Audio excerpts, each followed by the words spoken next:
You see this photograph, what is it made of? It's not an f-stop or a shutter speed or a focal length. It's made from ideas. In this video, I want to deconstruct this photograph and others like it to help find the anatomy of the ideas that created them in the first place. Because I honestly believe that if you haven't got an idea to put into a photograph, then your photograph is just going to fall flat. How's it? If I look back through my own body of work, something that has become apparent to me is that most of my photographs start with a feeling. They don't start with, oh, what lens have I got, or what camera have I got, what have you. They start with me feeling something. That can be as basic as, that's an interesting thing, I wonder what it would look like photographed. To steal blatantly Gary Winogrand's quote about, is it Gary Winogrand or is it Lee Friedlander? I don't know. I often find this way. I get a quote in my head and then I forget who it's actually by. But I think it's one of those two. But they said, they photograph the world to see what it looks like photographed. And often the idea in my head is as simple as that. But sometimes that feeling, the idea, is a little bit more. If you look at all of my recent work, the black and white stuff that I do in the cities, that comes from an idea that I like being in really busy spaces because I can feel alone. And that sort of translated itself into photographs of transport hubs, of the tube, of airports, things like that, where people are completely absent from them. They're the little moments that all of these thousands of people who pass by every single day just ignore. When I look through the history of photography and the photographers whose work I enjoy the most, there is this common theme that while the photographs, yes, often they are technically very accomplished and they are just wonderful masterpieces in ability, they all have that common idea of a theme that runs through them. That you can see that little spark, something that's crept into the photographer, and they go, this is something I'm going to work with. And the hardest thing, especially when you're getting started in photography, is recognizing these little flash moments in our minds. And one of the ways that I've found to really improve that, to help recognize these moments, is to see the work of other photographers. So I know that for a lot of people it's difficult to get started because you don't know what you don't know. So I've made a resource, a list of photographers across all sorts of genres. And if you want to get your own copy, there's a link in the description box below. And that's going to help you find avenues to explore, to start to be able to put into a visual picture that idea that you're feeling. In my own photographs, I can't feel that connection, this wanting to be isolated in a busy space, with my pictures, unless I look at the work of people like Bill Brandt, on that very solid black and white, those negative spaces that allow mystery to inhabit. Or if I look at the work of Dwayne Michaels, whose images have a weirdly empty feel to them. So I look at those people's pictures and I go, oh, okay, so I kind of get it now. And that helps me take that leap into putting those ideas into practice in my own pictures. I often talk about cooking when discussing photography. I think there's a real overlap between the two. Or maybe it's just me because I like to cook.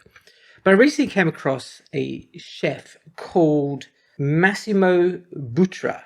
I hope I'm pronouncing his name correctly. And there is a wonderful quote by him that says, cooking is not just about the quality of ingredients, but also about the quality of the ideas. I think that's so good when we think about it in photographic terms, right? We can have all these wonderful sort of lenses and things like that. I think about those are kind of part of the recipe. They're the equipment that we cook with. But then we go, I've got this truffle, if you think truffle is like a fancy ingredient. I've got duck, which if you think, again, if it's fancy. But if you're ideas are lacking, it doesn't matter what you do with those two, they're going to be just a little bit meh. And the same is true in photography. I've gotten to where I am now in my photographs, not because of equipment or what have you, but because I've built up ideas across all sorts of different genres, and I can bring them into play in different ways that appeal to me and that align with that idea that I had in the first place. You see how this starts all kind of slotting together like a neat little jigsaw? Part of what influences us as photographers is our culture. It's like, where do we live in the world? And recently I've spent a lot of time looking at Japanese photographers. Now, some of them are fairly well known in the West. Daido Moriyama, Hiroshi Sugimoto, people of that sort of nature. And we see their work, and it feels a little bit alien and what have you, because Japanese culture is quite different to Western culture, just as African culture is and South American culture. And if you start looking outside of these very narrow defines, that if as a person growing up in England, if I think of a tree, I think of maybe an oak tree, some sort of shape like that. Whereas if you live in the north of Canada, you might think of a massive Douglas fir or something. Stepping outside of those places, it starts to give us more ideas about the things that we have floating around in our heads. It's enabling us to put those ingredients, the lens, the f-stop, the compositional points of view, together in different ways that make the photograph far richer, because once again, those ideas are richer. But there is still another aspect that I think is vitally important in this concept of taking the ideas, of putting them together and getting a photograph. And that's something that often, certainly this day and age, when people are like obsessed with perfection, completely overlook. There's a story that I was told by a fine art student when I was younger, and whether or not it's true, I'm not entirely sure. But there was this Dada-esque artist, and they had a piece, and it toured around. The people was like, "Hey, is that piece ready? Is that it was made?" It says, "It's not finished. It's not finished. It's not finished." And this went on for ages. Then one day, the artwork was dropped. I think it was a sculpture or something, and it broke. And then the artist goes, "Now it's finished." That piece that I could not put into it, that random chance, the thing breaking, that's what's created the artwork. Now, how true that is or not, I'm not entirely sure. As I said, this is a memory from 30 odd years ago. And Max, if I've got it wrong, please tell me in the comments. But photography is like that. We can have lots of control over everything that we take photographs of. We can set a shutter speed, we can set an f-stop, we can use ISOs, we can use all sorts of technical bits. But ultimately, and I think this is where I enjoy my photography the most, is that random chance that comes in. That thing that happens when we trip the shutter that we can't allow for. Now, obviously in film days, this was a lot more pronounced because you couldn't see the result straight away. Right? It was like, hey, you don't know what you get until you get it. And these days, I think there's a tendency to try and iron out all the mistakes before we show a picture to somebody. But that's I think that's losing that alchemistic element that makes, certainly for me, photography so exciting. If I look at my black and white work, a lot of that isn't the result of me specifically wanting something, but laying a foundation. I've been photographing a lot recently into the sun. That stems from an original mistake, if you will, or pushing against the rule of shooting into the sun. And now I have a rough idea about how these photographs will look once I put my processing on them and what have you. But the end result is still a surprise.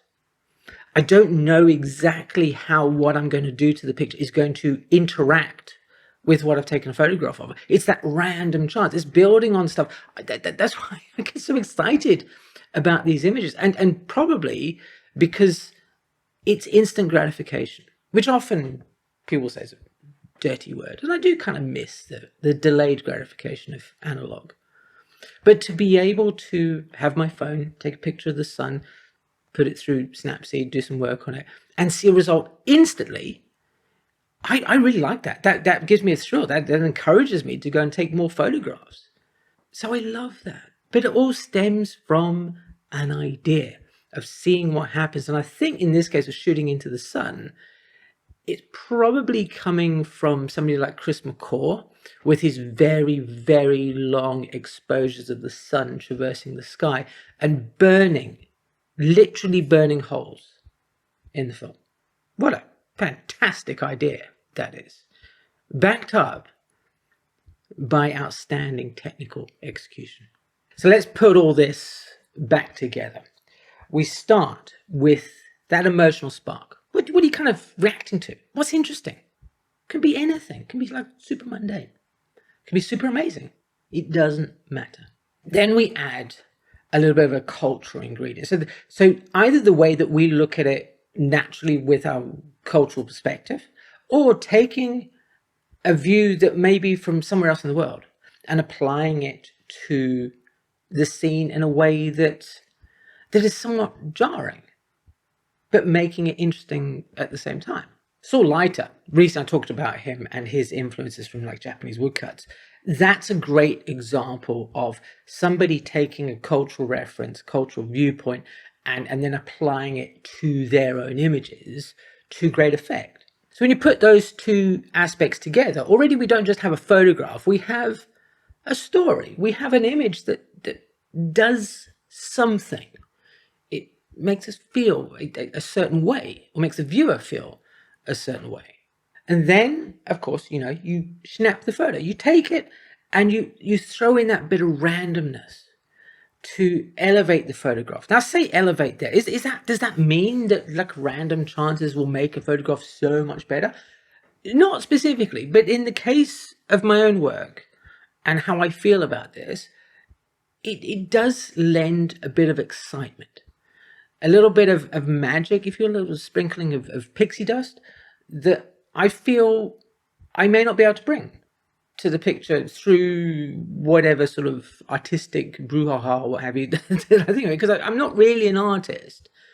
I'm not one of those people. So I like that randomness. I like that bit of chance, that bit of divine inspiration, if you want to call it that occasionally lands on my pictures.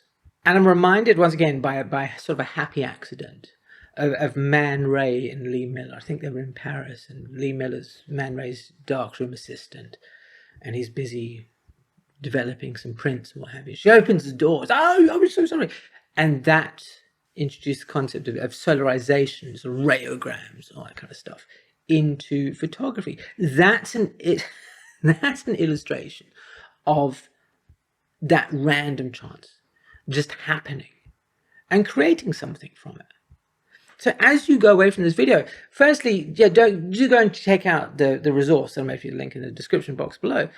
But think about the ideas that you have. Are your ideas fresh? Do they need some revitalization? If they need revitalization, go and check out Saul Leiter, see how he put all of that into his work. And if you don't know about his images, there's a video here. Thank you ever so much for watching. It's been an absolute pleasure, and I will see you again soon.